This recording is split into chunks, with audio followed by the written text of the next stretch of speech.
Keep pace, Flynn's father remarked. If we don't make it to the port on time, we won't be able to leave. Our tickets are only good for today. We're pulling as fast as we can, Flynn and his older brother Niall responded. I'm hungry, and we'd be going a lot faster if Eabha wasn't riding on top of the cart, smirked Flynn.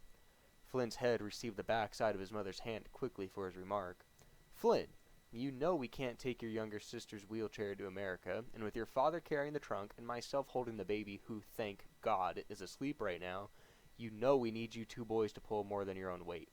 You can't make it to America with weak attitudes. If you want, Flynn, I can take all the weight and leave you here in Ireland, laughed Niall. Well, I'd rather be in Ireland with my own kind than with the cowards in America. Flynn, flinching, knowing he was about to meet the fate of his mother's hand again, released his tension at the voice of his father. So, that's what you think of your old man, huh? The coward. No, not the Irish. I'm talking about the other kinds in America, the others who don't deserve to be handed there what we've worked so hard for here. The weak and cowardly don't make it to America. The strong do, responded Niall. They worked in their own countries as well. America has plenty of opportunity for us. Yeah, well, if they don't know how to peel a potato, I don't want them around me. Look, there it is, yelled Eabha, pointing to the smokestack at the ship just over the hill in front of them. Their collective smiles turned to anxiety as they peeked the hill, seeing the line of the dock of Belford stretching twice the distance in the ship they were hoping to depart on.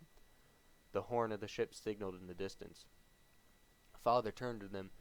We only have 1 hour till the ship leaves. Drop the cart. We have enough clothes in the trunk. Leave everything else behind. Flynn, take Eabha on your shoulders, and Niall, take the other handle of the trunk. We need to hurry, and we can move faster with both of us carrying it. The boys looked in shock after being told to drop their family's only possessions they had in life. But we can't leave the tools. We'll need those in America. Now!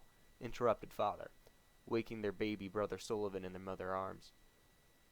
Flynn and Niall knew their jobs and did as their father commanded.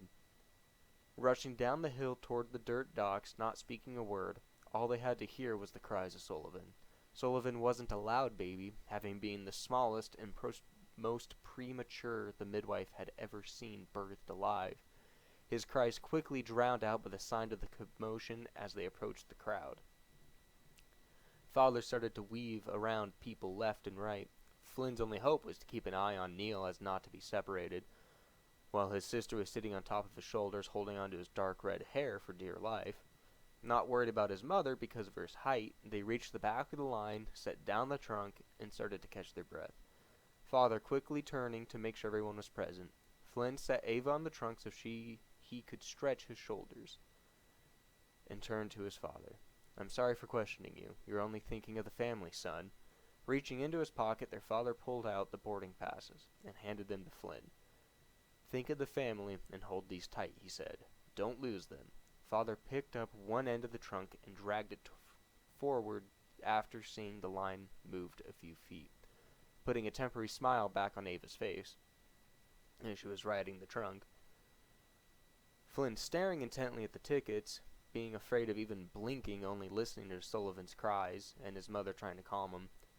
The entry guards at the boarding walkway were searching through people's belongings and throwing out items, shouting at the line, No tools or weapons. We will find them. There isn't room for non-necessities.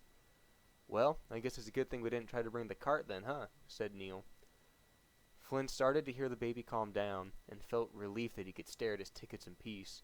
Suddenly his mother's shadow passed his eye as she sprinted forward. Flynn broke his gaze and beheld their mother near the front of the line on her knees, weeping, her tears dripping on the cold, almost frozen ground. Flynn looked at Father, standing with his arm out to stop them from going to her so they wouldn't lose their place in line. Eabha asking, What's going on? What's wrong with the mother? Pulling on Niall's coat. As her tears wetted the dirt and baptized Sullivan in a mother's sorrow over her baby's lifeless body, she could hear the guard about 15 feet up the line screaming, No tools or weapons, while breaking the passenger's heirloom decorative sickle in half and chucking each half in different directions. The carved wooden handle of the sickle landing near their mother, she grabbed it and used the jagged end to dig up the hard, cold ground. Hitting a rock and breaking the edge, she then used her nails to pry up the rock. With her bleeding nails, she wrapped Sullivan in his blanket and laid him into his grave, compacted the dirt, and left the rock on top of the grave. Now, By the time she had finished, the rest of the family, still patiently waiting in line, had caught up to the funeral service. She stood up, cleaned up the dirt and blood on her hands and dress, and got back in line with her family. No one said a word. This was the second time in 3 years she had to bury a still suckling baby. Keeping himself from looking up at his mother, he kept staring at the boarding passes in his hand. "Flynn," Father cracked, struggling to keep his voice. "We are almost to the front. Come here and be ready with the tickets." The guards, having seen the mother's anguish from only a few feet away, took the tickets and let them board without saying a word or searching the trunk. Traveling up the walkway onto the ship, they see the rest of the passengers packing inside the ship like rats to avoid the cold weather. Father guides them to the back of the ship, next to the rail, looking over the dock to mourn in silence together. The ship blasted one long horn as it was pulling away from the dock, with Sullivan's grave nearly out of sight and the people around them waving goodbye to their loved ones saying behind. Niall thinks to himself, feeling as though he has learned some new revelation.